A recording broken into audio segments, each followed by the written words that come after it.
In the late stage of the Cold War on June 12, 1987, President Ronald Reagan stood at the Brandenburg Gate in Berlin near the Berlin Wall. This wall did more than split East and West Berlin physically. It also made the growing gap between the standards of living in the Soviet Union and the United States very easy to see. People on the eastern side had a vastly different life than people just meters away on the west side. On that fateful day, President Reagan directly addressed Mikhail Gorbachev. His message was straightforward, cutting through the political jargon. Mr. Gorbachev, tear down this wall. He meant it physically, as well as philosophically. His challenge was controversial, if not scandalous, for diplomats, intellectuals, and the media. But it was inspiring to the people of East Berlin. They felt the increasingly contrasted lives of the Soviet Union and the American people. And what about the contrasts that exist today? Not between the United States and Russia, but the United States and Canada. I'm Philip Petursson, Chief Investment Strategist at IG Wealth Management. Join me each week as we discuss the trends dominating the investment landscape. It's the week of March 19th, so listen on as we navigate the living market. Fast forward to today, and while the contexts have vastly changed and the situation obviously completely incomparable in terms of scope, the principle of confronting significant divides in standards of living remain relevant. Currently, Canada faces its own wall, not of concrete, but of economic disparities that have widened over time when compared to our neighbor, the United States. In 1981, per capita GDP in Canada was 91% of our American cousins. Last year, it was down to 73%. Just as Reagan called on Gorbachev to tear down this wall, there's a growing call for action within Canada to address the diverging economic paths we and the United States are on. As a first small step towards bridging that gap, we are saying, Mr. Macklem, tear down these rates.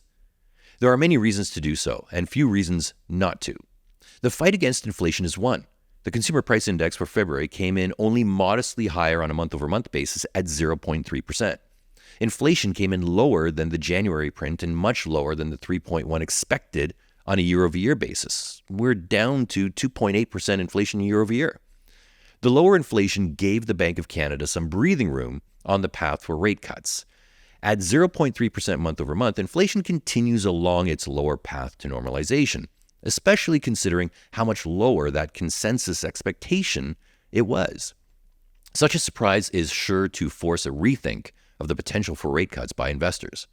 The question is whether the much lower inflation is an anomaly or a trend. Given the recent Canadian economic data, a trend is more likely. Using the current 12-month average as our starting point, that would suggest a continued and gradual easing of inflation towards 2% on a year-over-year basis by midsummer, which is right in the middle of the Bank of Canada's target. If the Bank of Canada chooses to follow the same philosophy as what U.S. Federal Reserve Chair Powell laid out last fall, it will start to ease monetary policy ahead of reaching its target for risk of overshooting inflation to the downside. That would suggest the first cut comes ahead of the July meeting, with potentially a cut in April still solidly on the table. Nonetheless, with moderating economic growth, the potential for a rate cut by the Bank of Canada continues to be sooner rather than later. While the labor market remains healthy, albeit trending in the wrong direction in the last few months, the lackluster economic growth would support an easing of monetary conditions. This is in stark contrast to the United States, where inflation appears to be sticky at the 3% level and economic growth much healthier than what we have here. And it also suggests that the Bank of Canada may be the first central bank out of the two to cut rates. Now, this is likely to have a weakening effect on the loonie against the greenback as interest rates fall faster here than in the U.S.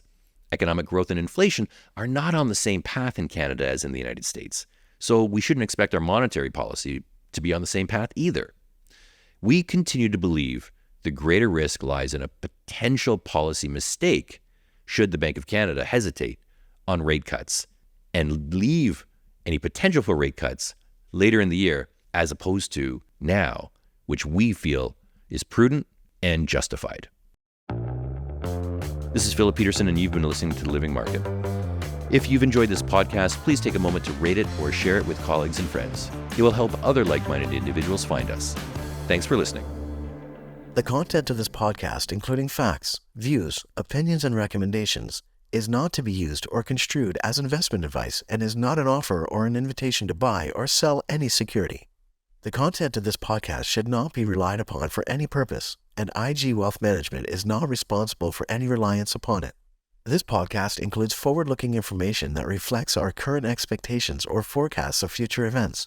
Forward-looking information is subject to risks, uncertainties, and assumptions that could cause actual results to differ materially from expressed herein. Our views are subject to change based on market conditions. Commissions, fees, and expenses may be associated with mutual fund investments. Read the prospectus before investing. Mutual funds are not guaranteed, values change frequently, and past performance may not be repeated.